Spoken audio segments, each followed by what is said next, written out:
Guys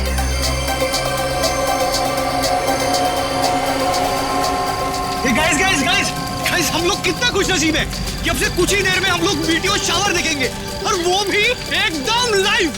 ऐसा पहली बार हो रहा है गाइस, लाइफ में ऐसा नजारा दोबारा देखने को नहीं मिलेगा।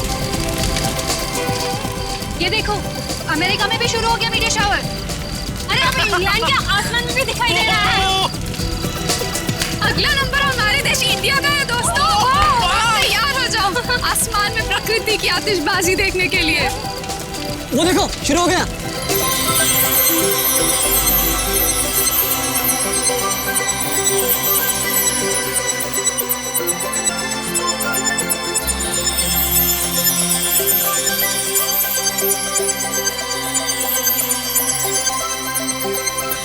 ये मेरी जिंदगी का सबसे खूबसूरत पल है। ऐसा नजारा तो मैंने पहले कभी नहीं देखा।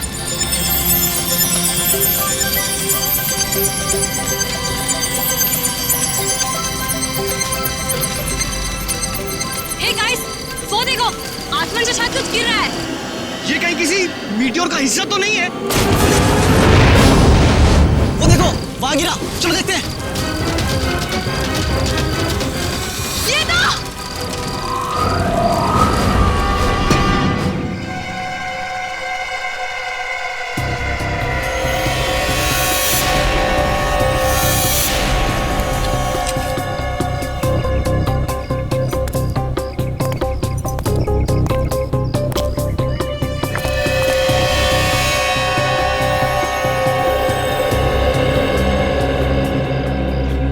तो बहुत खराब है, हड्डियां वगैरह चकनाचूर हो गई हैं। हाँ सर, लेकिन ऐसा तो तभी हो सकता है जब कोई काफी ऊंचाई से गिरा हो। लेकिन सर, यहाँ कोई बिल्डिंग तो है नहीं, चारों तरफ खुला मैदान ही है। लाश आसमान से गिरी है, वरना इसकी इतनी बुरी हालत नहीं होती।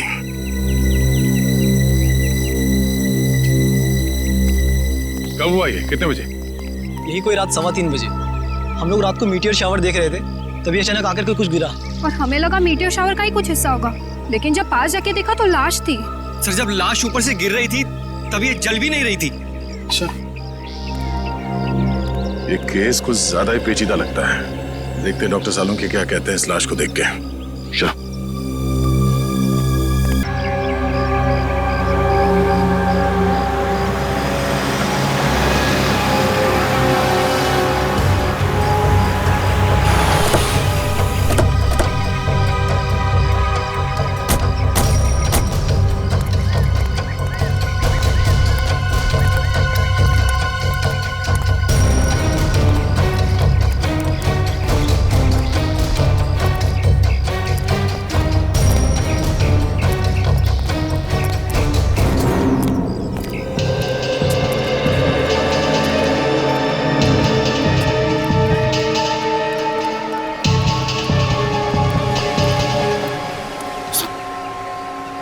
कुछ पता चला क्या गिरा था समंदर में?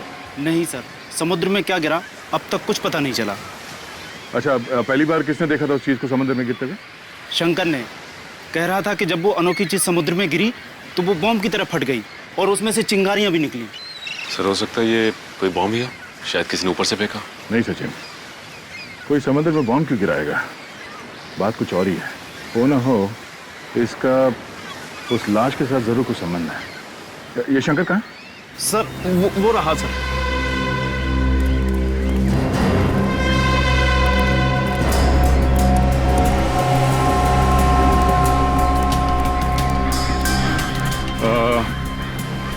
तुम शंकर हो? जी मैं शंकर। हम लोग सीआईडी से हैं। एग्जैक्टली हुआ क्या था? सर, करीब रात के 3 बज रहे थे। मेरी बीवी जोर जोर से खर्राटे भर रही थी, इसलिए मुझे नींद नहीं आ रही थी। क्या आपकी वाइफ भी खर्राटे मारती है? रेडी, अब अपनी वाइफ की बातें शुरू मत कर देना। हाँ, क्या कह रहे थे आप? नींद ना आ पाने की वजह से मैं कुछ देर बाहर टहलने निकल आया। तभी अचानक मैंने देखा कोई बड़ी सी चीज जोर से छपाक करके समुद्र में गिरी। एक बहुत तेज रोशनी हुई, जैसे किसी ने आग का गोला दरिया में फेंक दिया। सर, हो सकता है कि अंतरिक्ष से कोई उड़न तस्तरी गिरी होगी समुद्र में, और वो 120 साल का आदमी वो भी उड़न तस्तरी से ही गिरा होगा, फ्लाइंग सॉसर से। रेडी, मैंने तुमसे क्या कहा अभी? थोड़ी देर के लिए मौन व्रत रखो, समझे? सॉरी। जी कहिए। मैं समुद्र के नजदीक आया, ये जानने लगे आखिर हुआ क्या है। तभी दूर एक आदमी की परछाई दिखाई दी। आदमी की परछाई? तुमने उसका चेहरा देखा? नहीं साहब, अंधेरा बहुत था, सिर्फ परछाई दिखी। वो आदमी समुद्र से निकला और वहां उस तरफ चलकर जाने लगा। फिर क्या हुआ? मैं उस आदमी का पीछा करने लगा क्योंकि मुझे शक था, पर वो आदमी वहां सड़क पर चलकर एक कार में बैठ गया और चला गया। कार का नंबर देखा है तुमने? नहीं साहब, नंबर तो नहीं देखा, लेकिन हाँ, वो सिल्वर कलर की बैक्स्टर गाड़ी थी। उसने गाड़ी चाबी से खोली या? नहीं साहब, वो कार उसकी नहीं थी, क्योंकि उसने बहुत तिगड़म करके कार का दरवाजा खोला था। सर फिर तो कार चोरी की होगी। Thank you. अब ये पता करना पड़ेगा कि शहर में कितनी सिल्वर रंग की बैक्स्टर कार है जो चोरी हुई है और उनके नंबर्स क्या क्या हैं। सर स्पेक्ट्रोमीटर टेस्ट की रिपोर्ट आ गई है। देखिए मुझे लाश के कपड़ों में से क्या मिला है। क्या मिला?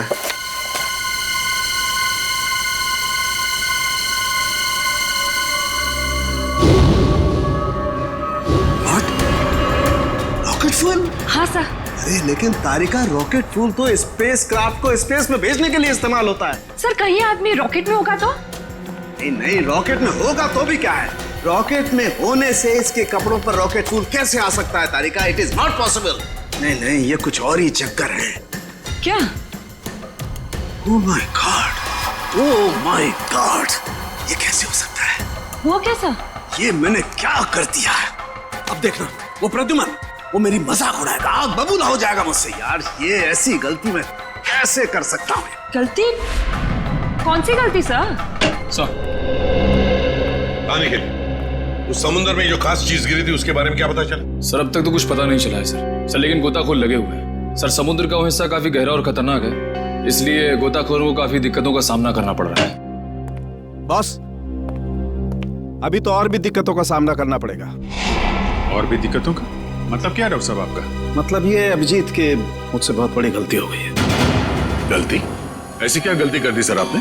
दया, अगर प्रद्युमन ये वादा करे कि वो मुझसे नाराज नहीं होगा तो मैं बता सकता हूँ। नहीं, अरे मैं नाराज क्यों हूँगा? मैं तो मिठाई बांटूंगा, क्योंकि the great intelligent and genius doctor Salunkhe ने जिंदगी में पहली बार अपनी गलती मान ली। तो डॉक्टर साहब बताइए, क्या गलती की आपने? गलती दरअसल मुझसे ये हुई है कि उस आदमी की उम्र 120 साल नहीं है। क्या? 120 साल की नहीं है? नहीं। तो फिर क्या उम्र होगी उसकी? लगभग 50 साल। क्या साळुंखे, तूने 50 साल के आदमी को 120 साल का बना दिया? इतनी बड़ी गलती की तूने? यार दरअसल उस आदमी की हड्डियां तो यही बता रही थी कि उसकी उम्र 120 साल की होनी चाहिए, मगर स्पेक्ट्रोमीटर टेस्ट के बाद उसके कपड़ों पर मिला रॉकेट फ्यूल ये बता रहा है कि ये आदमी 4-5 महीने अंतरिक्ष में रहकर आया है। क्या उसके कपड़ों पर रॉकेट फ्यूल मिला? हाँ, और अंतरिक्ष में हड्डियों की डेंसिटी हर महीने 2% घटती जाती है। मतलब लाश अंतरिक्ष में से गिरी है? नहीं ब्रेडी, लाश अंतरिक्ष से अगर गिरती तो जल जाती, धरती पर पहुंचने से पहले ही उसके चीथड़े उड़ जाते, मगर ऐसा हुआ नहीं। मतलब ये लाश किसी स्पेसक्राफ्ट से गिरा है जब वो धरती पे वापस आ रहा होगा। मगर दया, हमारे देश से कोई स्पेसक्राफ्ट तो किसी इंसान को लेकर अंतरिक्ष में गया ही नहीं। फिर भी अभिजीत, हमें पता तो लगाना ही पड़ेगा कि है कौन ये, और फिर वो गिरा तो गिरा कहां से और कैसे, और ये तो हमें हमारी स्पेस एजेंसी ही बता सकती है। हेलो सर, मैं यहाँ का डिप्टी डायरेक्टर हूँ, हरीश मेरा नाम है। कहिए। हरीश जी, हम यहाँ पर एक ऐसे आदमी के सिलसिले में आए हैं जिसका खून हुआ है, मगर उसने अंतरिक्ष में 4-5 महीने गुजारे हैं। आपको तो इस बात की जानकारी होगी ना कि हमारे देश से कौन कौन आदमी अंतरिक्ष यात्रा करके आया? यस सर, जानकारी तो पूरी है, पर हमें ये जानकारी किसी को भी देने की अनुमति नहीं है, फिर चाहे वो सीआईडी क्यों ना। लगता है हरीश जी, आप इस बात की गंभीरता को समझ नहीं पा रहे हैं। एक आदमी का खून हुआ है, खून। एक ऐसा आदमी जो शायद आपका साथी था, जो आपके साथ उठता बैठता था, हंसता खेलता था, खाता पीता था, और इसीलिए हम ये जानना चाहते हैं कि क्या आपका कोई साथी लापता है क्या? सर, ये जो भी इंसान है ये हमारा साथी हो ही नहीं सकता, क्योंकि अभी तक हमारे देश की तरफ से कोई भी स्पेसक्राफ्ट एस्ट्रोनॉट लेके अंतरिक्ष में गया ही नहीं है। हो सकता है कोई चोरी छुपे गया हो अंतरिक्ष में। नहीं सर, स्पेस को इतनी साधारण जगह नहीं है, हमारी जानकारी के बिना वहां जाना असंभव है, इम्पॉसिबल। अच्छा, आपके स्टाफ में से ऐसा कोई आदमी है जो आज काम पे नहीं आया? सर विशाल सर काम पे नहीं आए हैं। विशाल काम पर नहीं आया? अच्छा, क्या विशाल कभी अंतरिक्ष में गया था? हाँ सर, विशाल सर बहुत साल पहले अंतरिक्ष में गए थे, लेकिन किसी और देश की तरफ से। एक्चुअली सर वो हमारे यहाँ का हेड इंजीनियर है। यहाँ के हर प्रोजेक्ट की शुरुआत उसी की देखरेख में होती है। 3 साल पहले 5 महीने के लिए वो अंतरिक्ष में गया था, जॉइंट नेशन स्पेस प्रोग्राम के तहत। अच्छा, गया था। अभिजीत, सालुंखे ने भी तो यही कहा कि वो इंसान 4-5 महीने के लिए अंतरिक्ष में था। हाँ सर, विशाल सर हमें अंतरिक्ष में जाने की ट्रेनिंग दे रहे थे। और क्या विशाल का कद 5 फुट 7 इंच था? जी। फिर तो सर जिसकी लाश मिली है शायद वो विशाल ही है। मुझे तो यकीन ही नहीं हो रहा। नहीं हरी जी, देखिए, जब तक डीएनए मैच नहीं होता हम यकीन से नहीं कह सकते कि वो लाश विशाल की ही है। लेकिन हमें विशाल के सारे मेडिकल डिटेल्स चाहिए और विशाल के घर का पता भी। जी।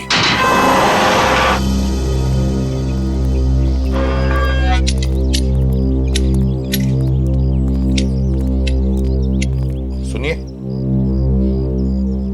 ये विशाल का घर है ना? जी, घर तो विशाल साहब का ही है, लेकिन वो घर पर नहीं है। हाँ वो तो पता है हमें, लेकिन क्या विशाल जी के कोई घर वाले या परिवार वाले, कोई दोस्त वगैरह आसपास रहते हैं क्या? जी, विशाल साहब की पत्नी अदिति मेम साहब तीर्थ गई हैं। आप लोग?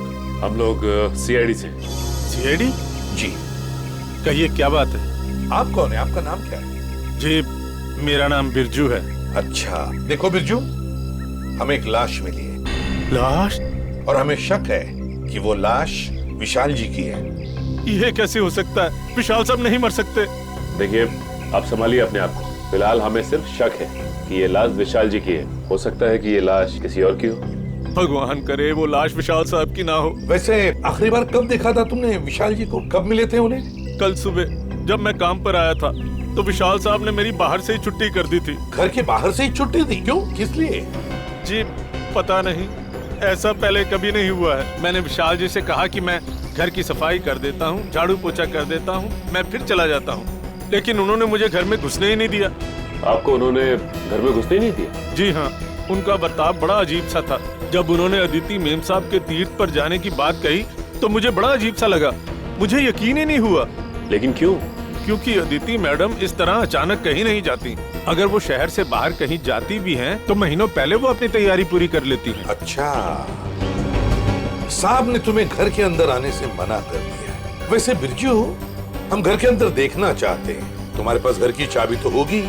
जी हाँ। हम ये देखना चाहते हैं ऐसी क्या वजह थी जो साहब ने तुम्हें घर के अंदर आने से मना कर दिया। जी अभी खोलता हूँ।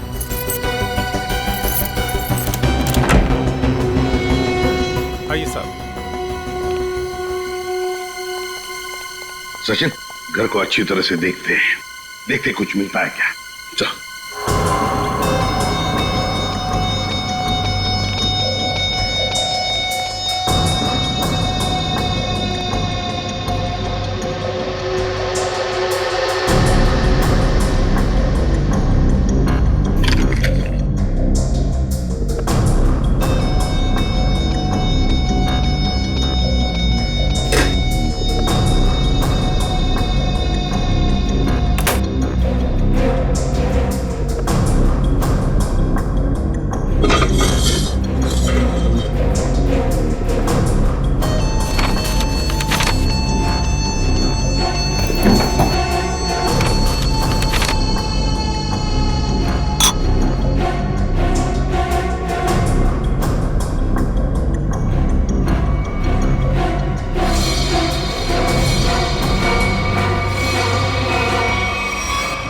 कागज के टुकड़े पर कुछ हल्का हल्का सा लिखा हुआ है।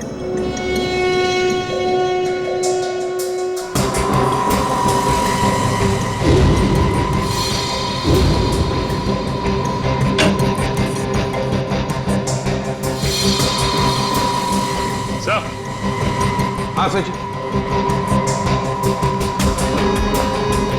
ये देखिए सर, जूतों के निशान। वो इस खिड़की से इस घर के अंदर आया है। इसके जूते के निशान इस पेपर पे भी है सर। सचिन, घर की हालत को देखकर तो ऐसे नहीं लगता कि घर में कुछ चोरी हुई है। लेकिन जो भी इस घर में इस खिड़की से घुसा है वो या तो इस घर का आदमी है या फिर कोई ऐसा आदमी जो इस घर के बारे में और घर के लोगों के बारे में अच्छी तरह से जानता है और किसी खास मकसद से ही इस घर में घुसा है, किसी खास मकसद से। दया, वो चोरी हुई गाड़ी के बारे में क्या पता चला? सर जगह जगह पुलिस चेकिंग कर रही है, बहुत जल्द गाड़ी मिल जाएगी। साळुंखे, तू यहाँ क्या कर रहा है? वो लगता है फिर से गलती करके आ गया ये। यार प्रद्युमन, तुम कभी सुधरोगे नहीं क्या यार? अरे यार नहीं, कोई मजाक नहीं, ठीक है। आगे से तुम किसी ऐसे इंसान से काम कराओ जिसने अपनी जिंदगी में कभी कोई गलती नहीं की। मैं जा रहा हूँ, बाय। अरे सर, डॉक्टर तारिका। क्या? मेरे कहने का मतलब है सर कि तारिका जी अकेली पड़ जाएंगी अगर आप चले गए तो। अच्छा, तो मतलब आपको तारिका जी की फिक्र है, सालुके की फिक्र नहीं है ना? ठीक है, तो मैं जा रहा हूँ, ठीक है, बाय। यार लेकिन जो बात बताने के लिए आया था वो तो बता के जा। वो आप इनकी डॉक्टर तारिका जी से पूछ लीजिएगा। मैं जा रहा हूँ, बाय। अच्छा ठीक है, बाय। 1 मिनट में वापस आ जाएगा। हाँ दया, देखा? देखो दया, मैं ना सिर्फ और सिर्फ तुम्हारी वजह से वापस आया हूं। हाँ, क्योंकि मैं जानता हूं एक सिर्फ तुम हो जो मुझे अच्छी तरह से समझते हो, बाकी ये लोग तो मेरी नौकरी छीनने पर लगे हुए हैं। सर वो मैं नहीं, कुछ कहने की जरूरत नहीं है, मैं तुम्हें बहुत अच्छी तरह से समझता हूँ। वैसे समझता मैं इन लोगों को भी बहुत अच्छी तरह से हूँ। वैसे दया, जो बात तुझे बताने के लिए आया था जरा पूछ ले, क्या बात है? अब सर देखो दया, जो लाश आप लोगों को मिली थी ना, उसका डीएनए मैच हो गया है और वो लाश विशाल की है। क्या? विशाल की है? मतलब हमारा शख्स सही निकला? बिल्कुल। और जो जूतों के निशान आपको विशाल के घर से मिले थे वो किसी ऐसे आदमी के जो एक पांव से लंगड़ा के चलता है। ये कैसे पता चला सालुंखे सर?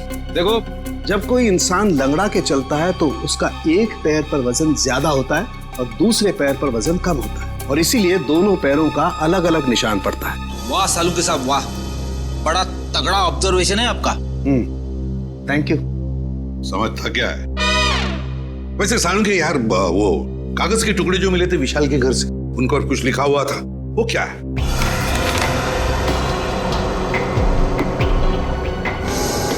वो ये था, अगर तुमने जुबान खोली तो जान से जाओगे। विशाल को धमकी? लगता है विशाल कोई राज जान गया था सर, और इस राज की कीमत उसे अपनी जान गंवा के देनी पड़ी। सर खूनी जरूर इस स्पेस एजेंसी का ही कोई होगा सर, या फिर आसपास का कोई होगा, वरना स्पेसक्राफ्ट या हवाई जहाज से उसे नीचे फेंकना मुश्किल है सर। बिल्कुल वैसे ही हुआ होगा। बॉस, अभी सालुके के सुरागों की पोटली खाली नहीं हुई है। और भी कुछ बाकी है क्या? हाँ, एक ऐसी चीज जो आपको खूनी के एकदम नजदीक तक ले जाएगी। तो बताइए ना डॉक्टर साहब। देखो दया, इन लेटर्स को गौर से देखो। इस आदमी ने ये लेटर्स कैपिटल में लिखे हैं ताकि अपनी हैंडराइटिंग को छुपा सके, लेकिन इनको जरा गौर से देखो, ये लेटर्स कहीं कहीं पर हिले हुए हैं, कमजोर है। मुझे लगता है इस आदमी का हाथ कांपता था जब ये लिखता था। कमाल है सर, धमकी भरा खत लिखता है और लिखते वक्त हाथ भी कांपता है। डर की वजह से? बिल्कुल सही फ्रेडी, डर की वजह से ही। दरअसल इसके हाथ में कोई तकलीफ थी, न्यूरोटिक तकलीफ। जब ये डरता था, इस आदमी का हाथ कांपता था। जब इसने ये नोट लिखा, ये डरा हुआ था, इसीलिए इसका हाथ कांप रहा था, और ये अक्षर इस तरीके से बने। हाथ में तकलीफ? विशाल सर बहुत साल पहले अंतरिक्ष में गए थे, लेकिन किसी और देश की तरफ से। सर वो घटोत्कच, विशाल का असिस्टेंट। विशाल कुछ लोगों को ट्रेनिंग दे रहा था अंतरिक्ष में जाने के लिए, ये घटोत्कच भी उनमें से एक था। मगर अभिजीत, अंतरिक्ष में जाने के लिए वो आदमी मानसिक तौर पर और शारीरिक तौर पर बिल्कुल फिट होना चाहिए, हट्टा कट्टा होना चाहिए। इस घटोत्कच को क्यों सिलेक्ट किया गया? उसके तो हाथ में तकलीफ है। और घटोत्कच के इस कमजोरी के बारे में विशाल को पता चला, इसलिए शायद घटोत्कच ने विशाल को अपना मुंह बंद रखने के लिए उसे जान से मारने की धमकी दी होगी। ये हो सकता है। रजत, क्या? देखो, सभी पुलिस स्टेशन में खबर कर दो, उसकी फोटो भिजवाओ, सब जगह नाकाबंदी करवा दो। ओके? क्या हुआ? सर ये विशाल की पत्नी अदिति, ये किसी तीर्थ यात्रा पे नहीं गई है, उसने किसी भी बस, ट्रेन या फ्लाइट की टिकट बुक नहीं करवाई, वो गायब है। अदिति गायब है? गायब है अदिति। तो फिर ये गई कहाँ? और फिर विशाल को मारा किसने और क्यों मारा? इन सारे सवालों का जवाब तो अब घटोत्कच ही देगा। घटोत्कच।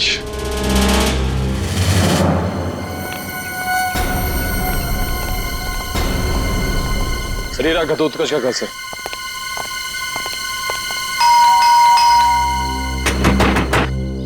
दरवाजा खोल ही नहीं रहा है। पीछे से कुछ आवाज है? हाँ।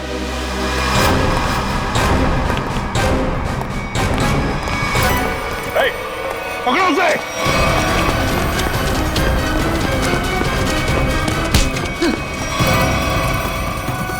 सीआईडी से भाग रहा है? कहाँ भाग रहा है? मुझे छोड़ दीजिए सर, मैंने कुछ नहीं किया सर। कुछ नहीं किया तो भाग क्यों रहा था?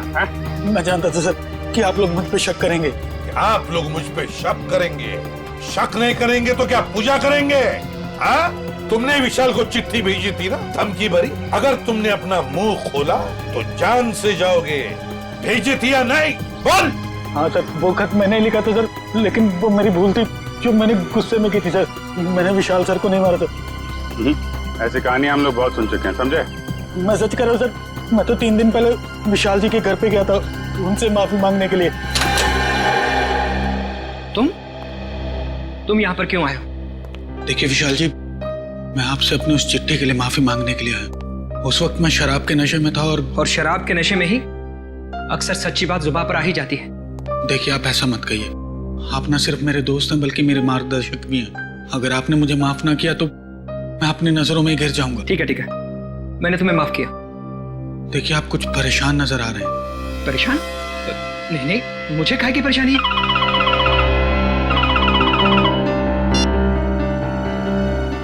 हेलो जी, ठीक है, आप जैसा कहेंगे मैं बिल्कुल वैसा ही करूंगा, लेकिन मेरी पत्नी पर कोई आंच नहीं आनी चाहिए। आदिति किडनैप हो गई और फिर किडनैपर आदिति को कोई नुकसान ना पहुंचाए, इसलिए विशाल ने ऐसी कहानी बनाई कि आदिति तीर्थ यात्रा पर चली गई। दया का फोन आ गया। अच्छा, चोरी की गई गाड़ी का पता चल गया। एक्सीलेंट।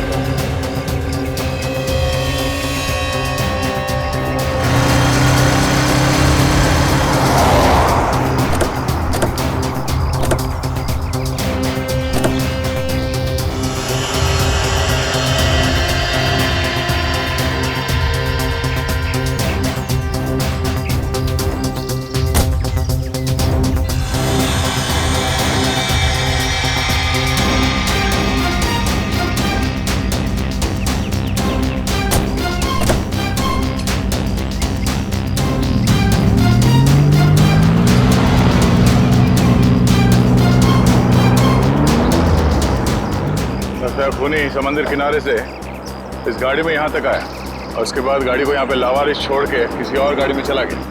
लेकिन सर गाड़ी में तो कुछ भी नहीं मिला।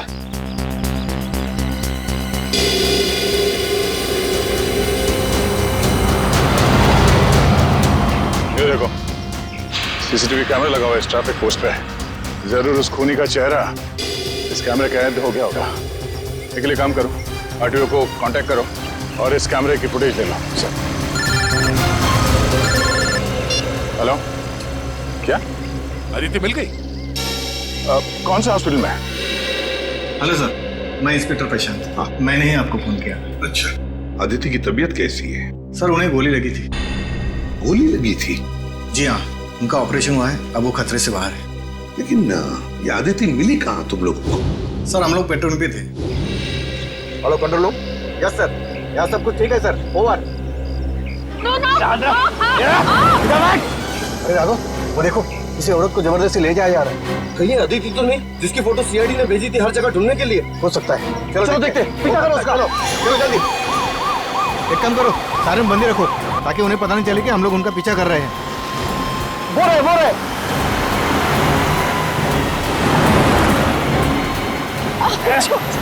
जाने दो मुझे, जाने दो ना मुझे।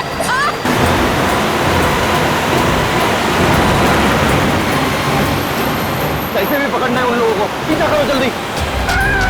वो देखो, देख लो।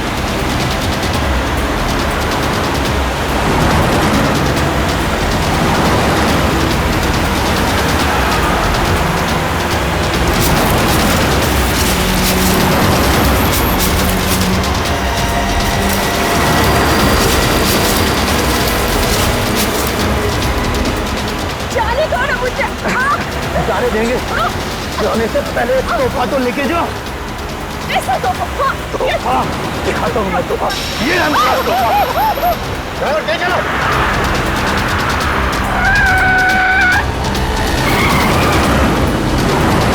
और तेज ड्राइवर।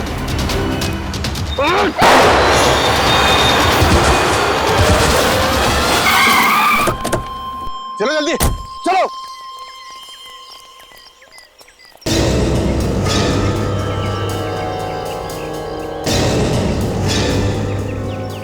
नो, ये तो आदित्य ही है। इसे तो गोली लगी है। चलो जल्दी से हॉस्पिटल लेके चलते हैं। चलो चलो। उस कार को हमने रोकने की बहुत कोशिश की सर, मगर हमारा ज्यादा ध्यान अदिति जी की तरफ था, इसलिए वो लोग हमारे हाथ से निकल गए। तुम लोगों ने बिल्कुल सही किया। गाड़ी का नंबर तो नोट किया होगा? नहीं सर, उस गाड़ी की नंबर प्लेट पे मिट्टी लगी हुई थी सर, इसलिए हम लोग आधा ही नंबर देख पाए। Good job. Thank you. हम लोग आदित्य से मिलते हैं। जी सर।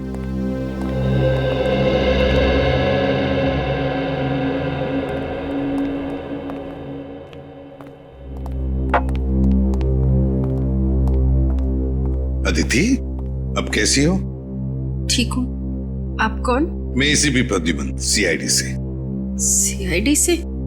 मेरे पति कहाँ हैं? बहुत जल्दी आ जाएंगे। बस एक बात बताओ, ये सब कैसे हुआ तुम्हारे साथ?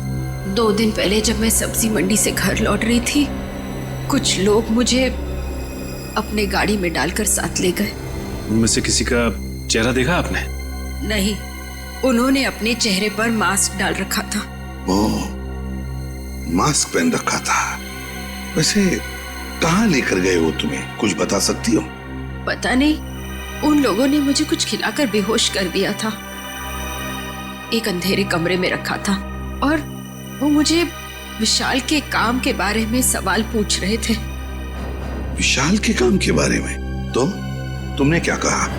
मैंने उन्हें कहा कि विशाल अपने काम के बारे में मुझसे कोई बातचीत नहीं करते, लेकिन उन्हें लगा कि मैं झूठ बोल रही हूँ। नहीं आदित्य, देखो अदिति, देखो जिन्होंने भी ये किया है ना तुम्हारे साथ, उनको हम कड़ी से कड़ी सजा दिलवाएंगे, ये मेरा वादा है। आप उन्हें मत छोड़िएगा। वो लोग देशद्रोही है। कुछ देर बाद उनका बॉस भी उसी कमरे में आया और उसने मुझसे कहा कि विशाल मुझसे ज्यादा अपने देश से प्यार करते हैं। मैंने उन्हें जवाब दिया कि मुझे गर्व है कि विशाल पहले एक अच्छे नागरिक है और फिर एक अच्छे पति। बिल्कुल सही कहा तुमने, बिल्कुल सही कहा। और सच कहूं, हमें भी तुम पर गर्व है, क्योंकि तुमने ये सब किया ना इसकी वजह से। अच्छा बताओ, क्या तुमने उस आदमी का चेहरा देखा? नहीं सर, उसने भी अपने चेहरे पे मास्क डाल रखा था, लेकिन हाँ, गुस्से में आकर मैंने उस पर झपटकर हमला किया था। अच्छा? उसकी गर्दन पर खरोच आ गई थी। उस आदमी के गर्दन पर खरोच आई थी? तो फिर सचिन, जरूर आदिति की नाखून में उस आदमी की चमड़ी के अंश होंगे। उस आदमी के चमड़ी के अंश होंगे। हाँ निखिल, ट्रैफिक सिग्नल का फुटेज रेडी है? हाँ सर, रेडी है। चलो देखते हैं।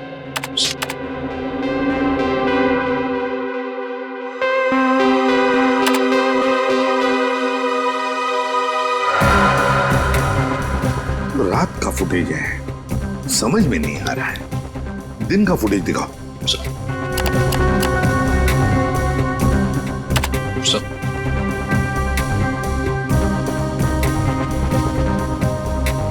कोई आदमी गाड़ी की तरफ चलते हुए आ रहा है।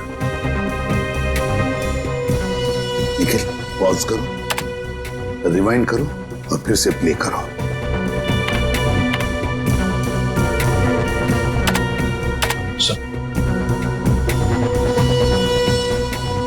और जो जूतों के निशान आपको विशाल के घर से मिले थे, वो किसी ऐसे आदमी के हैं जो एक पांव से लंगड़ा के चलता है। बाएं पैर से लंगड़ा भी रहा है। कहीं ये हमारा खूनी तो नहीं? सर मगर ये आदमी है कौन? इसका चेहरा तो दिख ही नहीं रहा है। पता चल जाएगा फ्रेडी, ये है कौन ये पता चल जाएगा। लाल जूते जो पहने हैं। निखिल रिवाइंड करो, जूम करो जूतों पर।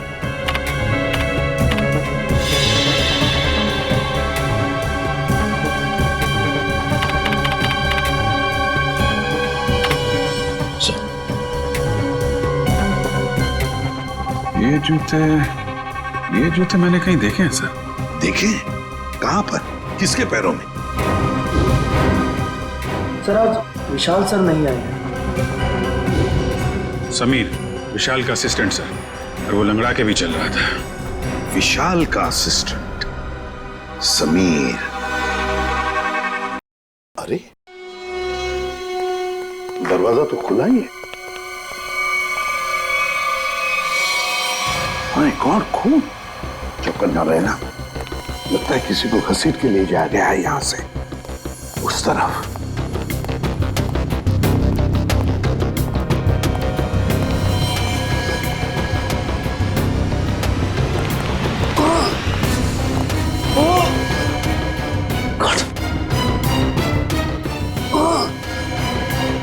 सर ये तो समीर है। समीर? जल्दी से एम्बुलेंस बुला। समीर घबराओ मत, देखो हम लोग सीआईडी से। हेलो, कुछ नहीं होगा, एम्बुलेंस बुलाई हमने। क्या क्या क्या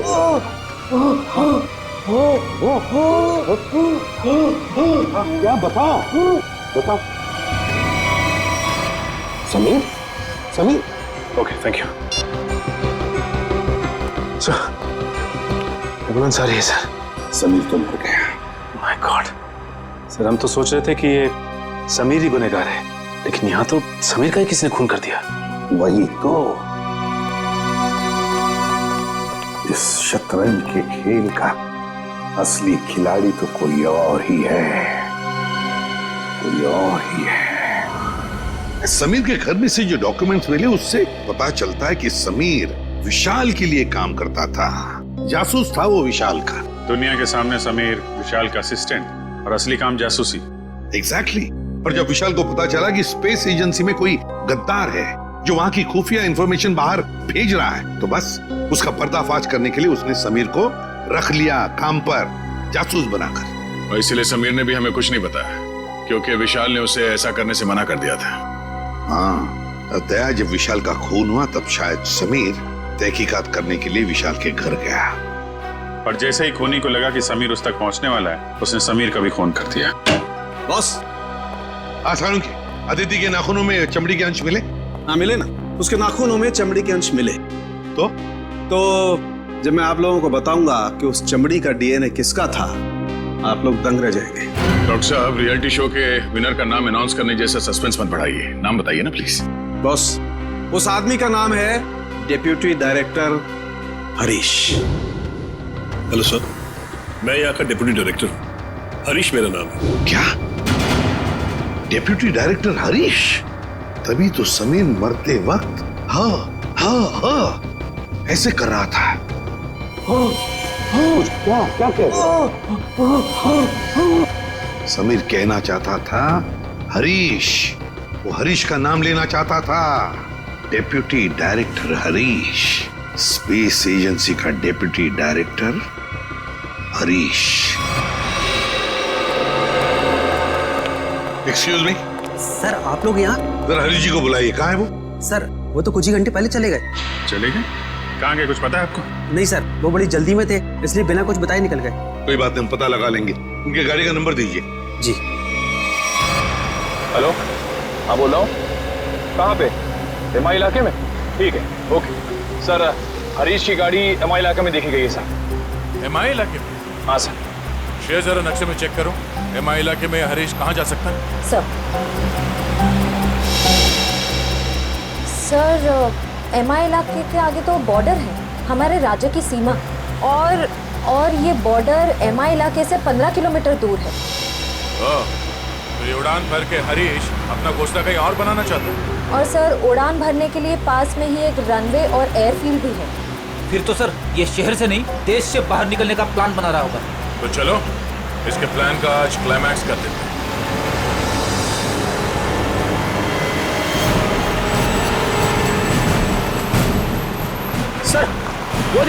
हरीश की गाड़ी है।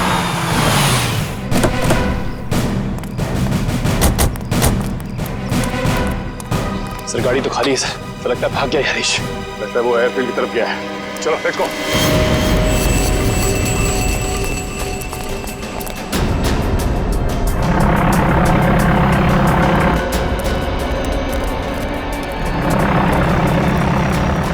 सर उसका प्लेन तो टेक ऑफ करने वाला है।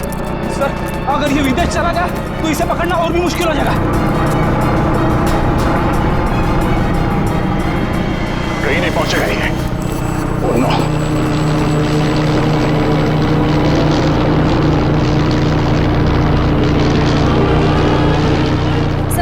सर हम कंट्रोल टावर से पता कर सकते हैं कि ये प्लेन किस दिशा में और कौन से देश की तरफ गया है।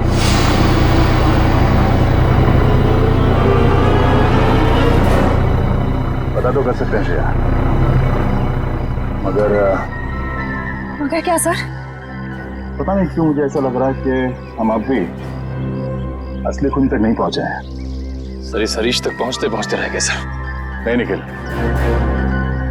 असली खूनी ये हरीश नहीं है। हरीश नहीं है तो फिर कौन है सर? अब मेरी समझ में आ रहा है कि सब किसका क्या धरा है। चलो। तुम लोगों को अपने बुरे कर्मों की सजा जरूर मिलेगी। सारा गुनाह तुम लोगों ने किया और इल्जाम मेरे मत्थे मर दिया। बात तो तेरी ठीक है, मगर सीआईडी कभी पता नहीं कर पाएगी कि असली मुजरिम कौन है, क्योंकि हमने तुम्हारे बैंक अकाउंट में पूरे 15 करोड़ रुपए डलवाए। 15 करोड़ रुपए? हाँ 15 करोड़ रुपए, जिससे उनको लगेगा कि तुमने अपने जमीर का सौदा कर दिया है 15 करोड़ रुपयों के लिए, और अब देशद्रोही बन गए। शर्म आनी चाहिए तुम लोगों को। शर्म तो हमें आने से रही, अब तू एक अच्छे बच्चे की तरह उस नए मिशन की पूरी जानकारी हमें दे दे। चल। नहीं, कभी नहीं। मैं रुपयों के लिए अपने देश को कभी नहीं बेचूंगा, कभी नहीं।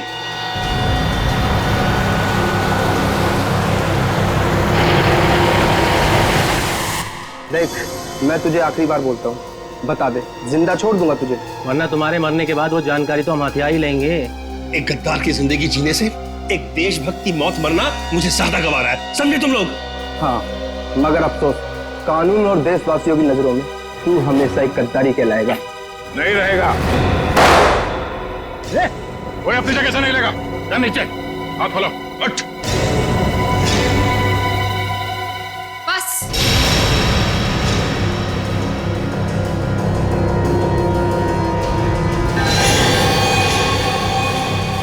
बहुत हो चुका ये नाच गाना, अब काम की बात करें। हाँ, काम की बात भी हो जाएगी। अदिति, तुम लोग मुझे देखकर चौंके नहीं? नहीं, हमें पहले ही पता चल गया था। ज्यादा चालाक बनने के चक्कर में तुम खुद अपनी जाल में फंस गई। तुम्हें याद है, तुमने कहा था कि 2 दिन पहले तुमने हरीश के गले को खरोचा था। हा? मैंने उस पर झपटकर हमला किया था। अच्छा। उसके गर्दन पर खरोच आ गई थी। हाँ तो? मगर जब हम हरीश से मिलने स्पेस एजेंसी गए थे, तब उसके गले पे खरोच का ऐसा कोई भी निशान नहीं था। नहीं सर, स्पेस को इतनी साधारण जगह नहीं है। हमारी जानकारी के बिना वहां जाना असंभव है। और हमसे मिलने के बाद हरीश के गले पे खरोच का निशान बनाया गया ताकि तुम हमें गुमराह कर सको। सर इन लोगों को बिल्कुल मत छोड़ना। इन लोगों के पास देश की एक ऐसी खुफिया जानकारी है जो ये अरबों रुपए में दुश्मन को बेचना चाहते हैं। अपनी जेब भरने के लिए देश की सुरक्षा का सौदा करने चली थी तुम। अब चलो, मायके चलने की तैयारी करो। तुम लोग ऐसे नहीं मानोगे। सीआईडी के ऊपर गोली चलाने की कोशिश कर रही हो? ये रहा उसका इनाम। बोलो, क्यों किया तुमने ये सब? मैं दुश्मन देश की जासूस हूँ। 8 महीने पहले मैंने विशाल से शादी की ताकि भारत की स्पेस एजेंसी की सीक्रेट्स और आने वाली प्रोजेक्ट्स की जानकारी मैं चुरा सकूं। मगर तुम्हारे पति विशाल को तुम्हारी हरकतों और हाव भाव पे शक हुआ और इसीलिए उसने तुम्हारे पीछे जासूस लगा दिए। विशाल को सिर्फ इतना ही शक था कि स्पेस एजेंसी में कोई गद्दार है, लेकिन वो ये नहीं जानता था कि गद्दार खुद उसकी पत्नी ही है। जब तुम्हें ये जासूसी वाली बात पता चली तो तुमने उस जासूस समीर को मार दिया और अपने आप को अगवा करने का प्लान बना लिया। क्योंकि मुझे लगा था कि मुझे छुड़वाने के लिए विशाल उन अगवा करने वाले लोगों को वो खुफिया जानकारी दे देगा, लेकिन शायद विशाल को मुझसे ज्यादा देश से प्रेम था, इसलिए विशाल ने उन्हें गलत इंफॉर्मेशन दी और मुझे छुड़वा लिया। और तुम्हें इस बात का गुस्सा है और तुमने विशाल को प्लेन से नीचे धक्का दे दिया। हाँ, मैंने प्लेन क्रैश करवाया था और खुद पैराशूट से नीचे आ गई। और फिर तुमने मुझे फंसाने का प्लान बनाया? क्योंकि मैं चाहती थी कि विशाल के खून का और इस सारी गद्दारी का इल्जाम तुम्हारे सर पर आ जाए। मगर तुमने कभी ये नहीं सोचा कि सीआईडी कभी ना कभी सच का पता लगा ही लेगी। तुम इस देश को बर्बाद करना चाहती थी, अब इस देश की खातिरदारी भी देख लो। फांसी के लिए तैयार हो जाओ तुम।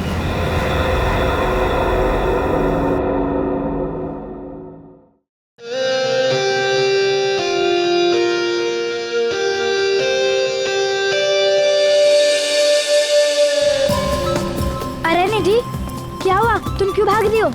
मैं तो कैंडी खरीदने आई हूँ। नहीं बाबा, अगर तुम कैंडी खाओगी तो तुम्हारे दांत सड़ जाएंगे। ठीक है दादाजी, मुझे बहुत प्यास लग रही है। चलो गोला खाते हैं। नहीं निधि नहीं, गोला भी नहीं। याद है पापा ने क्या कहा था? अगर तुम गोला खाओगी तो तुम्हें सर्दी हो सकती है। हर चीज में मुझे ही रोक तो क्यों? मैं एंजॉय नहीं कर सकती क्या? अच्छा बाबा ठीक है, अभी तुम अपना मूड खराब मत करो। मैं ना तुम्हें एक अच्छी सी डॉल खरीद के देता हूँ, ठीक है? डॉल?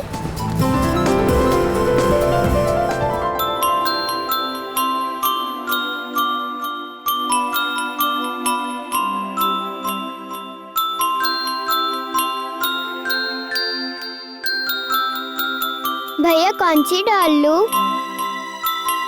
बताओ ना भैया, चुप क्यों हो भैया? कौन सी डाल लूं भैया? भैया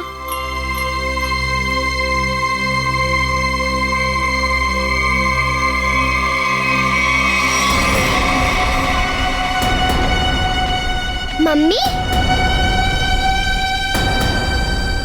ये कैसे हो सकता है? मुझे तो यकीन ही नहीं हो रहा।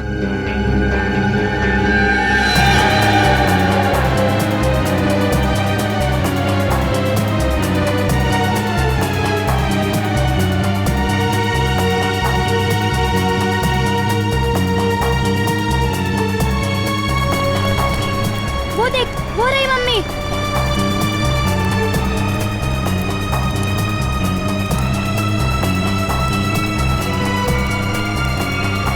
मम्मी? सॉरी आंटी, हमें लगा कि आप हमारी मम्मी हो। सॉरी। कोई बात नहीं बेटा। मुझे तो लगता है वो हमारी मम्मी नहीं, वो कोई और थी। वो हमारी मम्मी ही थी, तुमने अपनी आंखों से देखा है। मम्मी यही कही है।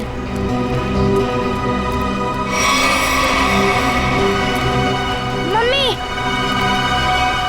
चलो।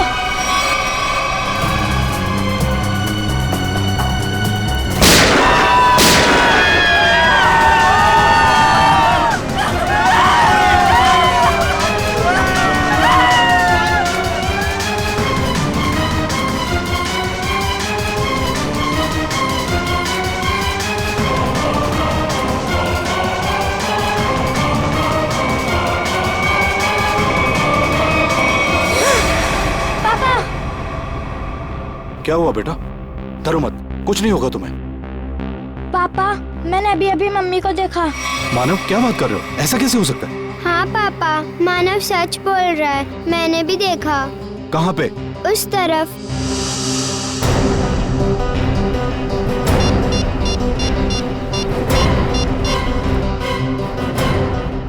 Hello CID.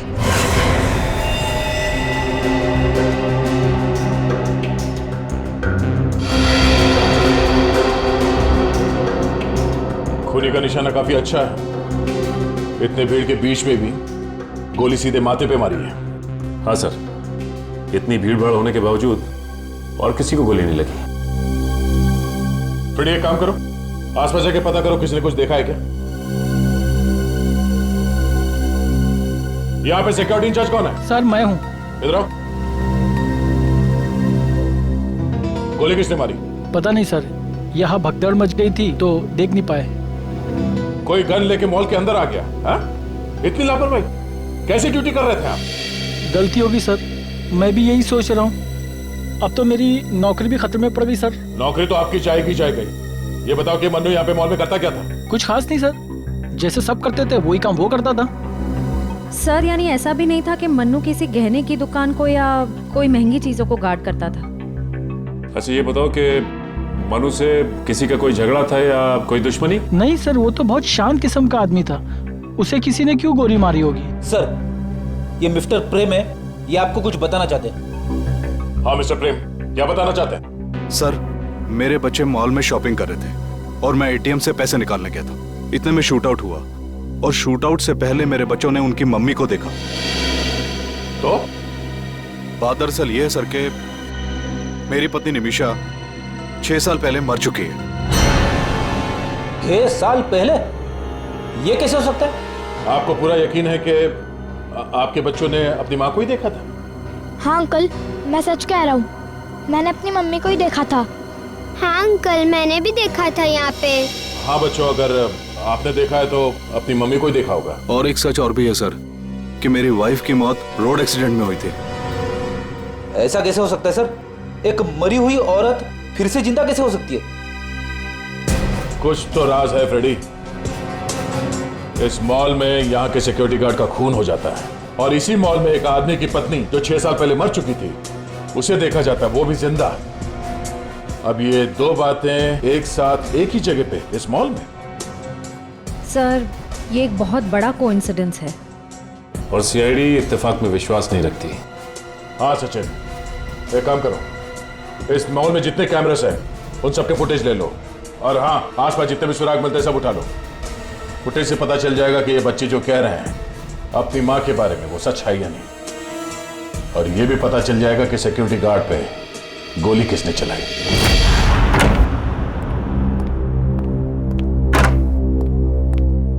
सर हाँ, क्राइम सीन पे जो 2 गोलियां मिली थी उसकी रिपोर्ट आ गई है सर।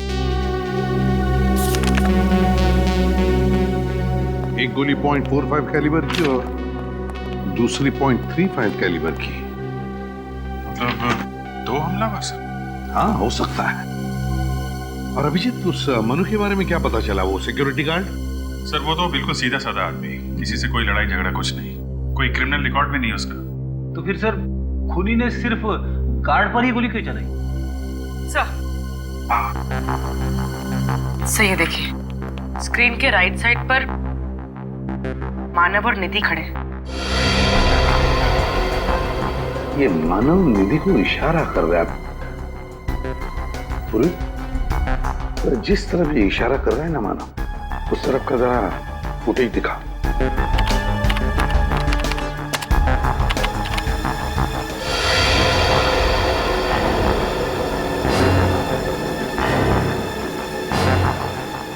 पूर्वी एक मिनट पॉज करो, फिर से रिवाइंड करना।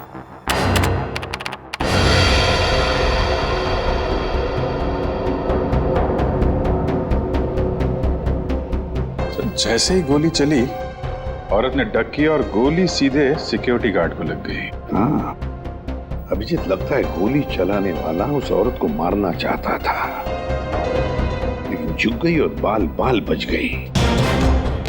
कहीं ये वही औरत तो नहीं जिसे प्रेम जी अपनी पत्नी बताते हैं? हो सकता है, देखते हैं। पंकज, प्रेम जी और उसके दोनों बच्चों को लेकर आओ, उनसे ही पूछते हैं क्या ये वही औरत है क्या। आइए। हेलो, हाय। कैसे हो बेटा? अच्छा प्रेम जी, और आप दोनों भी हैं? देखो इस फोटो को गौर से। क्या ये औरत तुम्हारी माँ है निमिषा? सर इनका चेहरा थोड़ा सा ठीक से क्लियर नहीं। ठीक है पूर्वी, जरा जूम करना उस औरत पर।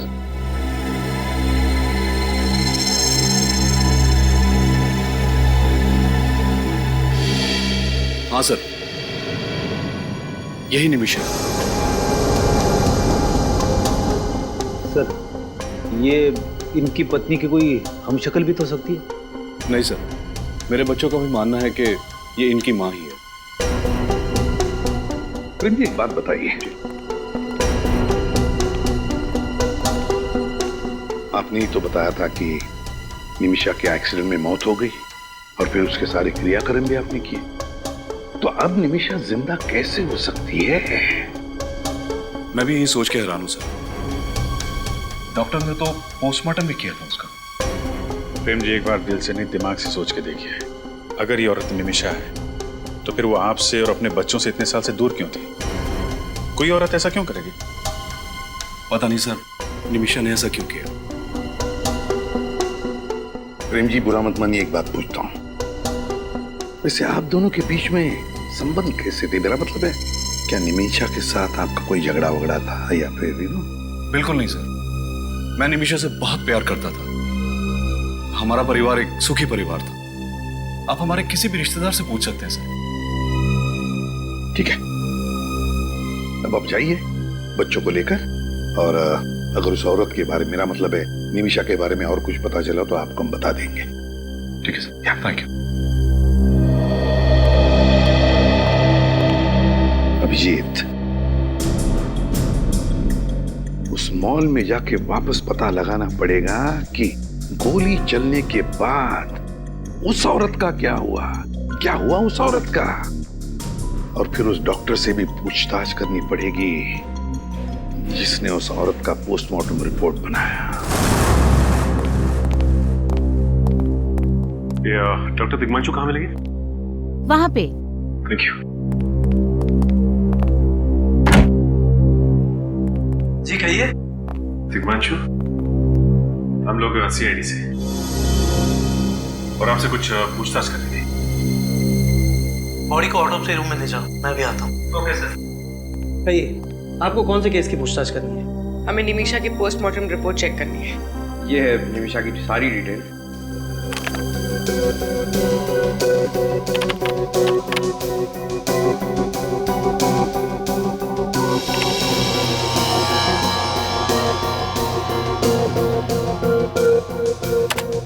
ये रही निमिषा की रिपोर्ट। उसकी मौत सड़क हादसे में हुई थी।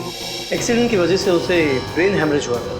बॉडी में मल्टीपल फ्रैक्चर्स थे और उसके शरीर का ऊपरी हिस्सा, यानी कि कमर के ऊपर का पूरा हिस्सा बहुत ही बुरी तरह जला हुआ था।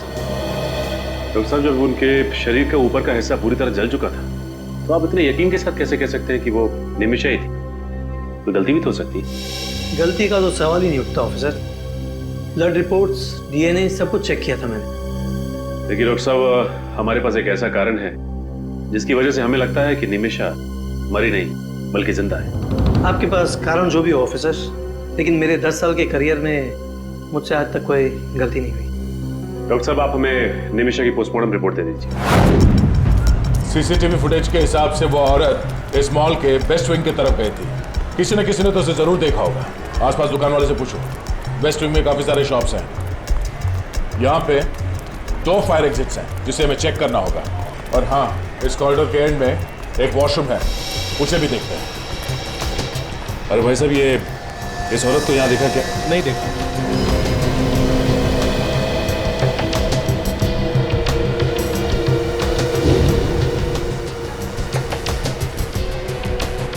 इस लड़की को देखा? नहीं sir. Sure, thank you sir. Bathroom से निकलने का तो कोई भी खुफिया रास्ता नहीं। सर, मैंने दोनों फायर एग्जिट चेक कर लिए, कुछ भी नहीं मिला। सर, सारी दुकानों में भी पता कर लिया, किसी ने उसे नहीं देखा। लेकिन वो औरत भागी तो इसी तरफ थी। सर, पार्किंग लॉट में देखते हैं, शायद वहां से भागी।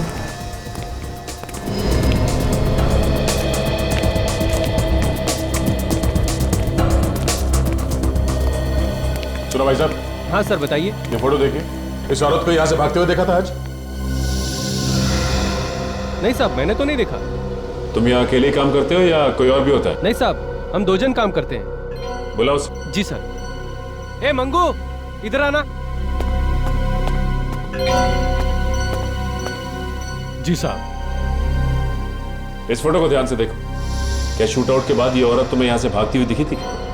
हाँ साहब, यही औरत थी जो भागी थी साहब। लेकिन जब मैं वहां पे गया ना, तो उधर से गायब हो गई थी। वहां सामने? हाँ साहब। श्रेया, फ्रेडी, जरा देखो, चेक करो वहां पे। अच्छा, जब वो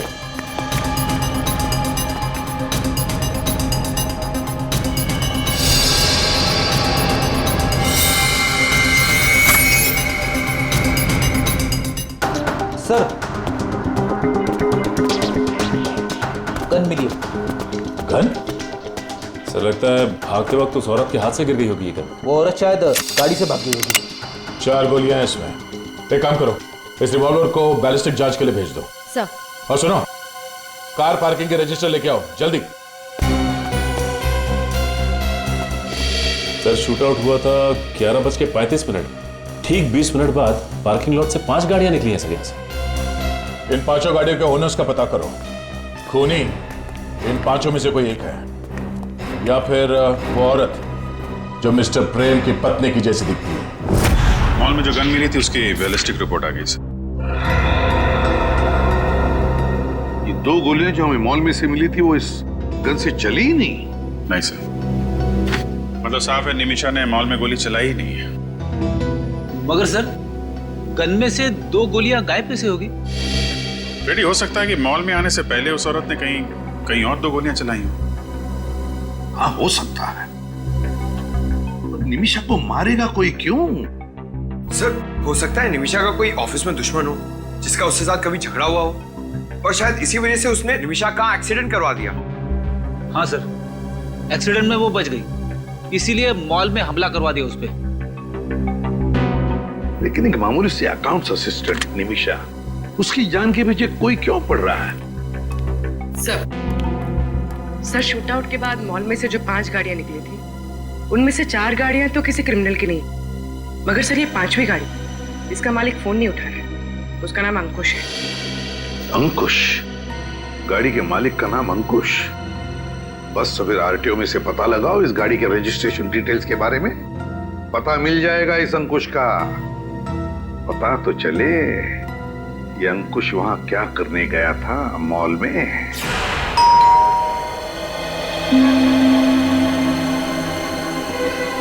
सर वो दरवाजा क्यों नहीं खोल रहे? पंकज, लगता है कोई ना कोई वजह जरूर है दरवाजा ना खोलने की। देखते इस दरवाजे के पीछे क्या छिपा है।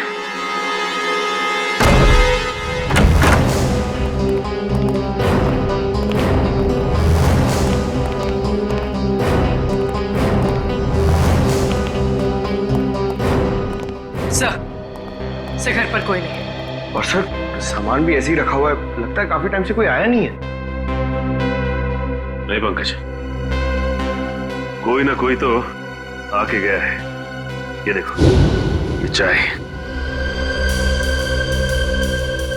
और लगता है वो आदमी इतनी हड़बड़ी में था कि पूरी चाय भी नहीं पी उसने। एक काम करते हैं, इस घर की तलाशी लेते हैं अच्छी तरह से, देखते क्या मिलता है।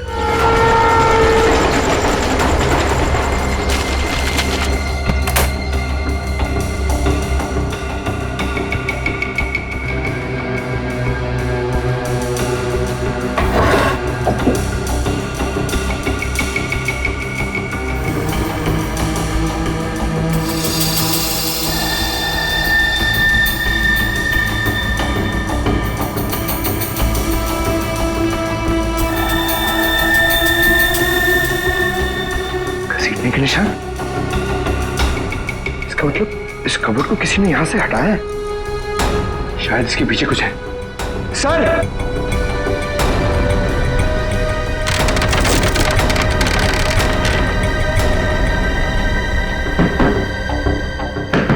ये तो खोखला है अंदर से। एक मिनट जरा निकालना।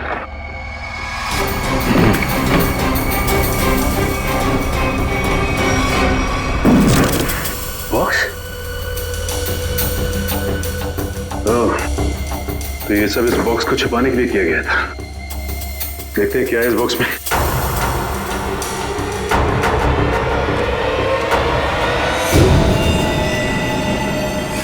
माय गॉड, ये सब क्या है?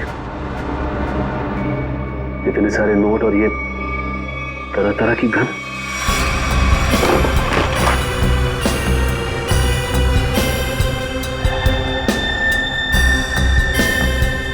जाली पासपोर्ट। सर ऐसा क्या काम करता होगा ये अंकुश?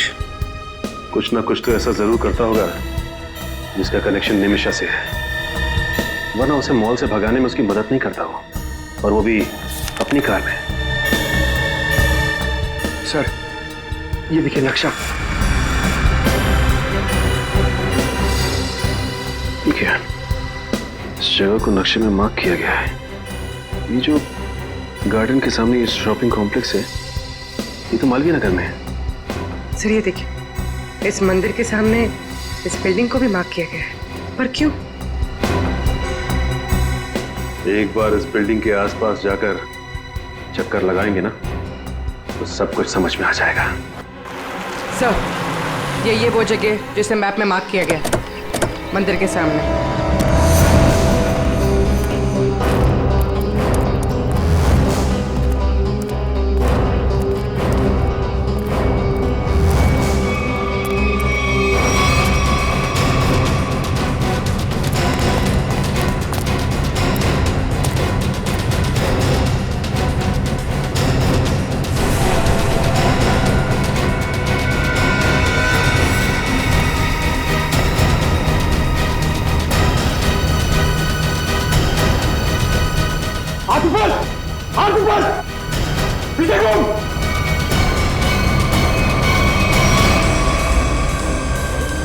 कौन है आप? सीआईडी? सीआईडी? हाँ सीआईडी। तुम कौन हो और यहाँ पे क्या कर रहे हो? जी मैं इस बिल्डिंग का कॉन्ट्रैक्टर हूँ। बहुत दिन से इस बिल्डिंग का काम बंद पड़ा था तो मैं देखने आया था। झूठ!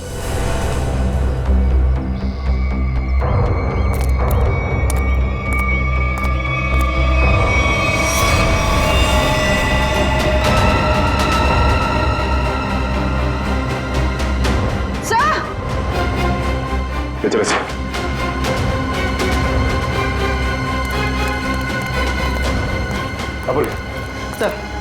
सर लाश मिली, किसी ने गोली मारी है इसे। कौन है ये आदमी? मैं नहीं जानता सर, मैं तो अभी अभी यहाँ पे आया हूँ। झूठ मत बोल, तू नहीं मारा ना इसे? ये क्या कह रहे हैं आप? मैंने खून नहीं किया, मेरा यकीन कीजिए साहब।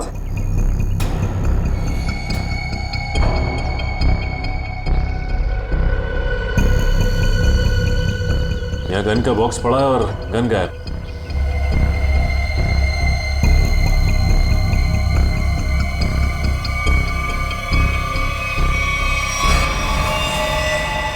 ये देखो,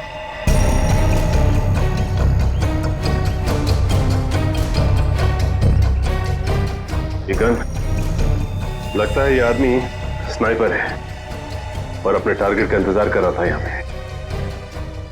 सर कौन हो सकता है इसका टारगेट? मिस्टर प्रेम ने कहा था कि वो अपने बच्चों के साथ मंदिर में दर्शन के लिए जाने वाले थे और उसके बाद मॉल में। मतलब सर आपको लगता है कि इस स्नाइपर का टारगेट प्रेम जी और उनके बच्चे थे? हो सकता है पंकज।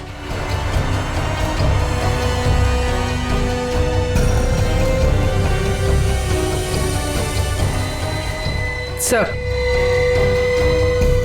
ये फोन मिला है, हो सकता है इससे कहा हो। देखो जरा क्या है सर, इसमें किसी प्राइवेट नंबर से मैसेजेस आए और मैसेज करने वाला पूछता है कि काम हुआ या नहीं। सर मुझे तो लगता है जब इस स्नाइपर का रिप्लाई उस आदमी को नहीं मिला तो उसने फिर से अटैक किया प्रेम जी और उनके बच्चों पर मॉल में। बिल्कुल हो सकता है पंकज, लेकिन सच्चाई तक पहुंचने के लिए हमें यह पता लगाना बहुत जरूरी है कि ये आदमी है कौन। सर जिस स्नाइपर की लाश हमें अंडर कंस्ट्रक्शन बिल्डिंग से मिली है, उसके घर में तो बहुत सारे पासपोर्ट हैं सर, अलग अलग नामों से। हाँ मगर अभिजीत, ऐसे शार्प शूटर को किसने मारा और फिर क्यों? सर बैलिस्टिक रिपोर्ट से पता चला है कि जिस गोली से उसकी मौत हुई है वो उसी पिस्टल से चली है जो हमें मॉल में मिली थी। क्या निमिषा ने मारा उसको? हो सकता है। मिस्टर प्रेम ने भी बताया था कि वो मॉल जाने से पहले मंदिर गए थे, तो हो सकता है ये शार्प शूटर मिस्टर प्रेम या उनके बच्चों को नुकसान पहुंचाना चाहता हो, लेकिन उसके पहले निमिषा ने उड़ा दिया उसको। लेकिन सर निमिषा को कैसे मालूम था कि उनका परिवार मंदिर जाने वाला है और उन पर हमला होगा? हो न हो, निमिषा जान गई थी कि उसके परिवार वालों की जान को खतरा है और इसीलिए वो उनके पीछे पीछे छुप छुप कर जा रही थी और ये करते करते वो मॉल तक पहुंच गई जहां पर उसी पे हमला हुआ। सर सर वो स्नाइपर पेशेवर शार्प शूटर रमेश है। गाड़ी का मालिक अंकुश ही रमेश है। सर ये सारा केस इस निमिषा से ही जुड़ा हुआ है, या तो निमिषा ने पहले इन लोगों के साथ कुछ गलत किया है या फिर ये कोई राज जानती है जिसकी वजह से इस पे हमले हो रहे हैं। सर, उस शार्प शूटर के सेलफोन से हमें 4 एड्रेस मिले थे, जिसमें से 3 मैंने चेक कर लिए और कुछ खास नहीं मिला। मगर उस चौथे एड्रेस पे कोई फोन नहीं उठा रहा सर। अभिजीत, निमिषा का अपने ही परिवार वालों पर नजर रखना। अंडर कंस्ट्रक्शन बिल्डिंग में रमेश की लाश मिलना और रमेश के सेलफोन पर 4 अलग अलग एड्रेसेस मिलना। कुछ ना कुछ तो गड़बड़ जरूर है अभिजीत। इस निमिषा का उन 4 पतों के साथ कोई ना कोई संबंध जरूर है। इस चौथे एड्रेस का पता लगा।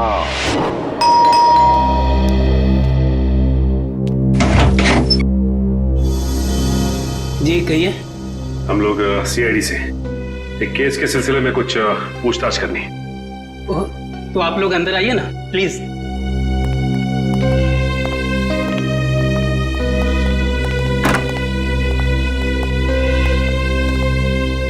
कहिए ऑफिसर्स, मैं आपकी क्या मदद कर सकता हूँ?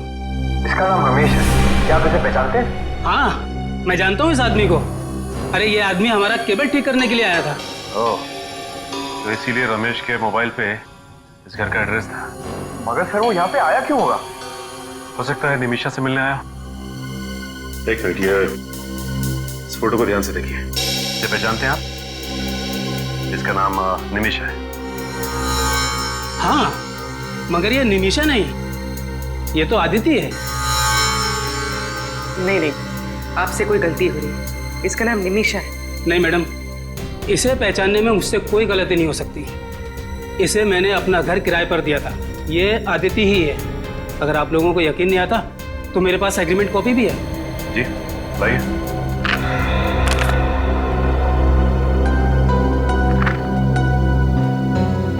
फोटो तो निमिषा की है। निमिषा यहाँ पे नाम बदल कर रह रही थी, पहचान बदल कर। यहाँ पर इसके साथ कोई और भी रहता था? नहीं मैम, ये यहाँ अकेली रहती थी। मगर हाँ, हफ्ते में सिर्फ एक बार यहाँ आती थी। कहती थी कि उसका काम ही कुछ ऐसा है, अक्सर उसे बाहर गांव जाना पड़ता है। सर, इसका मतलब वो एक ही समय निमिषा और अदिति दोनों बन के रहती थी। अच्छा ये बताइए कि ये निमिषा, मेरा मतलब है अदिति, इसके हाव भाव में, इसके बर्ताव में कुछ गड़बड़ लगा आपको? कुछ अजीब सा? हाँ सर, ये यहाँ काफी अजीब अजीब लोगों को बुलाया करती थी।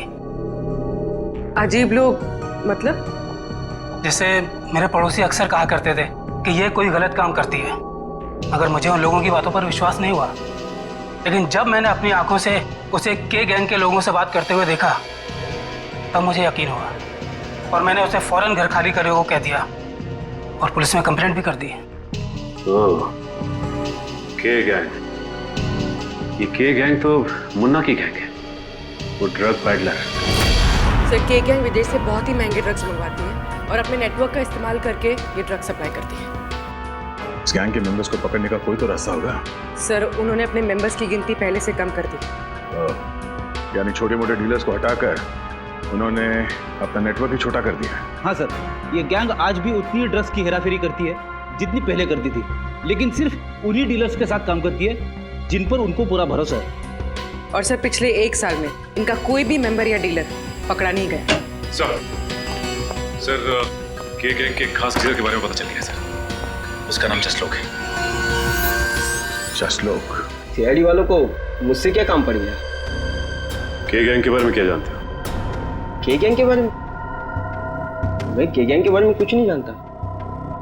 पुलिस ने हमें सब कुछ बता दिया। तुम के गैंग के लिए ड्रग डील करते थे ना? और विटनेस प्रोटेक्शन प्रोग्राम के तहत तुम अंडरवर्ल्ड वालों के खिलाफ एक खास गवाह हो। ओह, तो आप लोगों को ये भी पता होगा कि अगर उन लोगों को ये पता चल गया कि मैं मरा नहीं और जिंदा हूँ और आप लोगों को उनके बारे में पूरी इंफॉर्मेशन दे रहा हूँ, तो वो लोग तो मुझे मार देंगे ना? देखो, तुम बिल्कुल चिंता मत करो, तुम्हें कुछ नहीं होगा। तुम हमें सिर्फ इतना बताओ कि गैंग का अड्डा कहाँ है। मुझे कुछ नहीं होना चाहिए साहब, मैं सब कुछ बताऊंगा। के गैंग का अड्डा कालाकाजी नगर में है और वहीं से वो ड्रग्स का पूरा धंधा चलाते हैं। देख तो कौन है?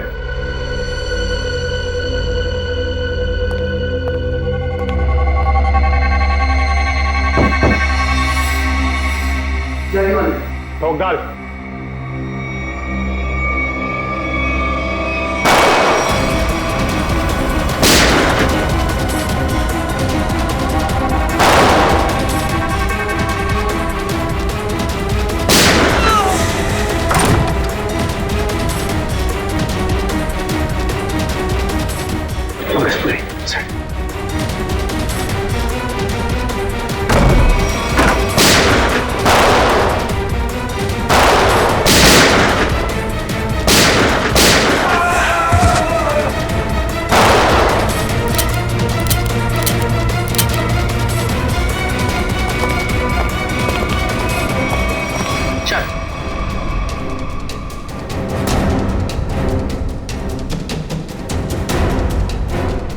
क्या चाहिए तुम लोग को?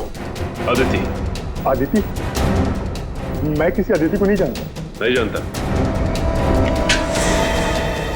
सर, आप इसे भी गोली मार दोगे? मेरा यकीन कीजिए सर, मैं किसी अदिति को नहीं जानता। पूर्वी, जरा फोटो दिखाओ इसे। इस लड़की को देखो, निमिषा उर्फ आदिति। 6 साल पहले तुम लोगों के साथ काम करती थी, है ना? हाँ हाँ सर, ये हमारे यहाँ ड्रग डीलिंग का काम करती थी और 6 महीने में ही ये मेरी सबसे बड़ी ड्रग डीलर बन गई। बहुत जल्दी पहचान लिया। अदिति हमेशा पुलिस और ड्रग कंट्रोल अथॉरिटी को चकमा देकर माल पार कर देती थी। और ये सारी खबर इसे मिलती कहाँ से? सर यही हम भी सोचते थे कि अदिति को हमेशा कैसे पता चल जाता है कि पुलिस कहाँ रेड मारने वाली है और कहाँ नहीं, और फिर हम लोग उस पर नजर रखने लगे और फिर हमें उसका एक राज पता चला। कैसा राज? सर यही कि अदिति कोई अकाउंटेंट नहीं है, वह एक अंडरकवर एजेंट थी जो हमारे गैंग में घुसकर हमको गिरफ्तार करवाना चाहती थी। ओह, तो अब सारी बात समझ में आई। सर हम उससे रंगे हाथों पकड़ना चाहते थे, हमने उसका प्लान भी कर लिया था, लेकिन एक दिन वो गायब हो गई और बाद में पता चला कि उसका एक एक्सीडेंट में मौत हो गई। लेकिन तुम्हें यह कब पता चला कि वो अंडरकवर एजेंट है? सर हमें एक गुमनाम कॉल आया था, उसने हमें इंफॉर्मेशन दी। फिर उसने ये भी बताया होगा कि वो किस एजेंसी के लिए काम करती थी? हाँ, वो एवी इंटेलिजेंस एजेंसी में काम करती थी। जी हाँ, मैं ही एवी इंटेलिजेंस एजेंसी का मालिक हूँ। ये फोटो देखिए, ये है निमिषा, आपकी इंटेलिजेंस एजेंसी के लिए काम करती थी ना 6 साल पहले? निमिषा? मैं किसी निमिषा को नहीं जानता। फिर तो आप के गैंग के मुन्ना को भी नहीं जानते होंगे? जी, वो मुन्ना हमें सब कुछ पता चुका है। सॉरी, निमिषा के बारे में छुपाने के लिए। दरअसल हमारी कंपनी की पॉलिसी के मुताबिक हम अपने किसी भी एजेंट के बारे में हर बात को गुप्त रखते हैं। निमिषा के गैंग से क्यों जुड़ी थी? जी, के गैंग की खुफिया इंफॉर्मेशन देने के लिए। यानी कि स्मगलिंग और ड्रग्स का पर्दाफाश करने के लिए? ड्रग्स और स्मगलिंग तो के गैंग के हाथी के दांत है। उनका असली काम तो आतंकवादियों की मदद करना है। हमें जानकारी मिली थी कि के गैंग किसी बड़े आतंकवादी हमले में शामिल होने वाली है, इसीलिए निमिषा को एज ए अंडरकवर ज्वाइन करना पड़ा था।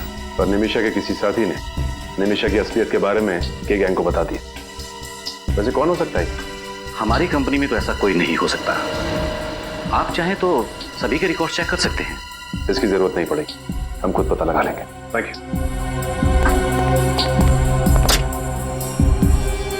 सर ये निमिषा अभी भी छुपी हुई है, इसके परिवार पर फिर से हमला हो सकता है। हो सकता है पूर्वी, मिस्टर प्रेम को प्रोटेक्शन देनी होगी। नहीं, इधर चलते हैं।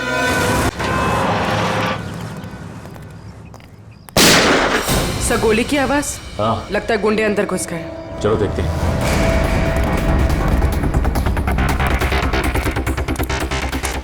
दरवाजा खोल, बोला ना तुझे दरवाजा खोल। ये दरवाजा खोल वरना आज बचेगा नहीं तू।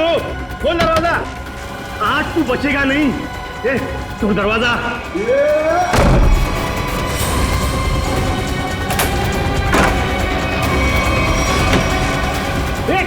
खोल, ये खोल, खोल, खोल।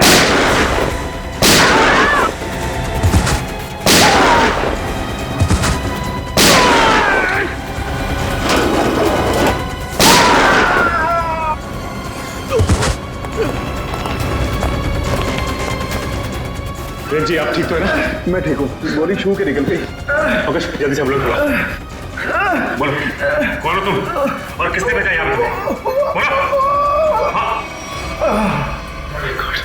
सर ये तो मर गया, अब क्या करें? देख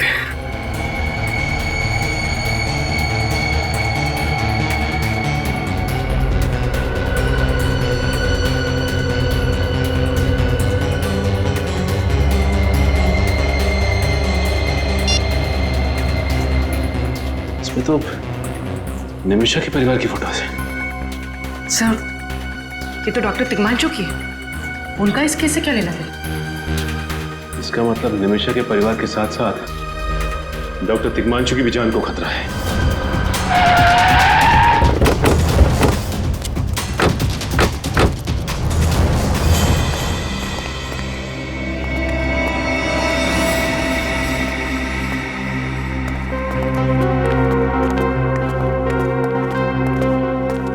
डॉक्टर तिग्मांशु, डॉक्टर साहब। सर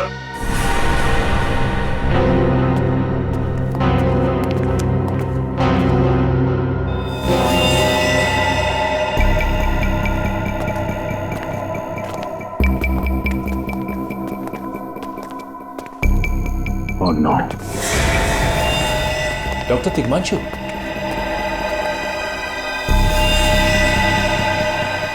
हमें आने में देर होगी, घर की तलाशी लो जल्दी।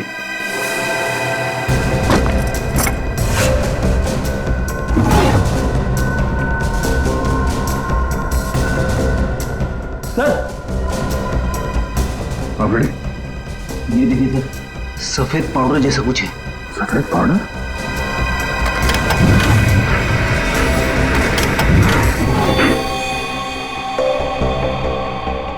खुला दरवाजा।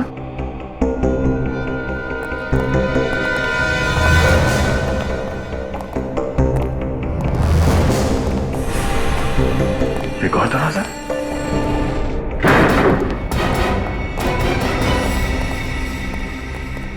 सचिन जरा लाइट का स्विच देखो।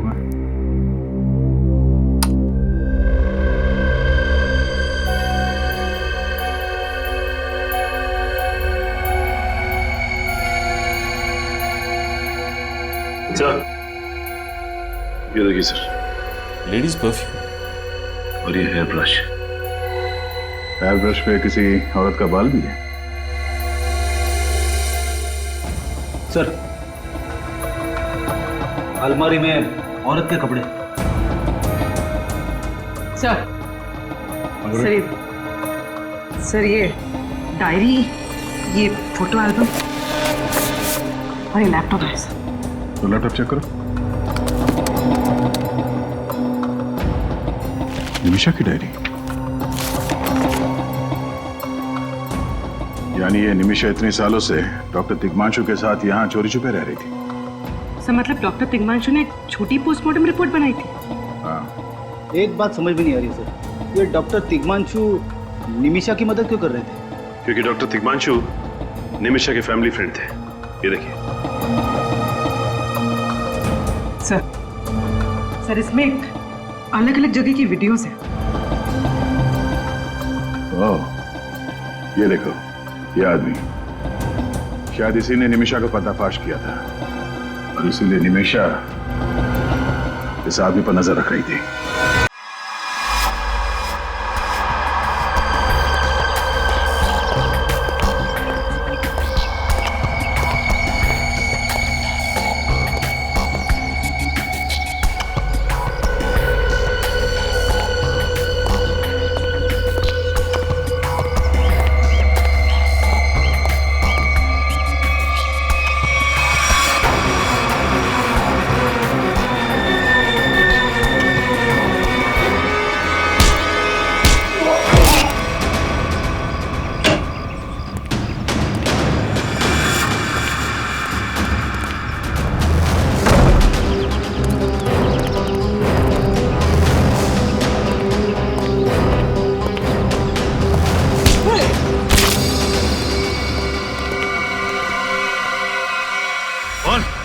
किस किस को बताया मेरे बारे में? बोल। मैंने किसी को नहीं बताया, प्लीज मुझे जाने दो। अच्छा निमिषा, मैं किसी निमिषा को नहीं जानता।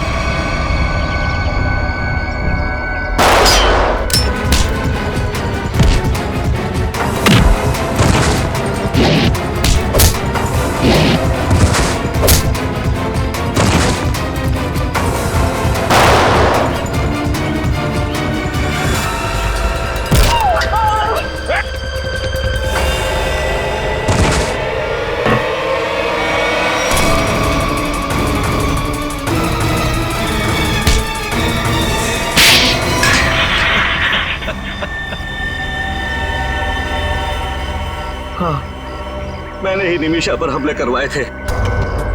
मैं ही उसे मरवाना चाहता था। क्यों मरवाना चाहते थे उसे? क्योंकि निमिषा को मेरे बारे में पता चल गया था। क्या पता चल गया? यही कि मैं एक सरकारी एजेंट हूँ और देश की खुफिया जानकारी पैसों के लिए अपराधियों को बेचता था, इसी डर से कि कहीं निमिषा किसी को बता ना दे। और इसी डर को दूर करने के लिए तुमने निमिषा की सुपारी के गैंग को दे डाली? हाँ, मगर निमिषा को इस बात का भी पता चल गया और उसने अपना झूठा एक्सीडेंट करवाया। और तुम्हें कहीं से पता चला कि निमिषा जिंदा है? हाँ सर, एक दिन मुझे पता चला कि कोई कंपनी के डॉक्यूमेंट हैक कर रहा है, तो मुझे शक हो गया कि निमिषा मरी नहीं, जिंदा है, क्योंकि वही ऐसा कर सकती है। और इसीलिए उसे बाहर निकालने के लिए मैंने उसके परिवार पर हमले करवाए। पैसों के लालच ने तुम्हें अंधा कर दिया मिस्टर राघव। देश की खुफिया जानकारी तुमने अपराधियों को बेची, डॉक्टर तिग्मांशु और उस मॉल के सिक्योरिटी गार्ड का खून करवा दिया। तुम सिर्फ एक खून ही नहीं, देशद्रोही भी। तुम्हें तो सिर्फ फांसी होगी, फांसी।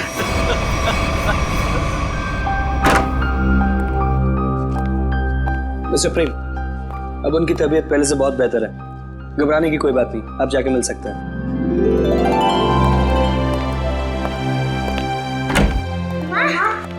दीदी, मानव,